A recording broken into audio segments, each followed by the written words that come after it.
నిన్న రేవంత్ రెడ్డి బావమరిది భాగోతాన్ని పొద్దున్నే బయట పెడితే సాయంత్రానికి రేవంత్ రెడ్డి గారు నాకు నోటీస్ పంపారు. నోటీస్ కూడా ఎప్పుడు ఇచ్చారు? నిన్న రాత్రి దాదాపు 9 గంటల సమయంలో మా ఇంటి దగ్గర మా మెయిడ్ కు నోటీస్ ఇచ్చి వెళ్లారు. నేను ఆ సమయంలో సిద్దిపేట నియోజకవర్గంలో నా ప్రజలతో వివిధ కార్యక్రమాల్లో పాల్గొన్నాను. అయితే నిన్న రాత్రి 9ంటికి నోటీస్ ఇచ్చి ఉదయాన్నే 11 గంటలకు రమ్మన్నారు.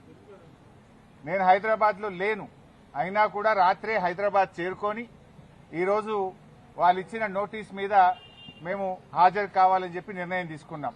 ఎందుకంటే మాకు చట్టాన్ని గౌరవిస్తాం, న్యాయ వ్యవస్థ మీద నమ్మకం ఉంది, తప్పకుండా వెళ్తాం.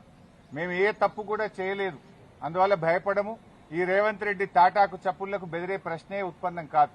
ఎందుకంటే ఇలా రేవంత్ రెడ్డి మాకు తెలుసు, నిన్న ఆయన బావమర్ది భాగవతాన్ని పొద్దున బయట పెడితే సాయంత్రానికి నోటీస్ పంపిండు. ఆ భాగవతం మీద కనీసం ఒక్క మంత్రి గాని ప్రభుత్వం నుంచి స్పందన కూడా లేదు. ఎందుకంటే మేము అన్ని ఆధారాలతో నిజాలు బయట పెట్టినాం కనుకనే ఆ సమాధానం లేక డైవర్షన్ టాక్టిక్స్ కోసం ఈ నోటీస్ పంపిండని అర్థమైతా ఉంది. నిన్ననే చెప్పి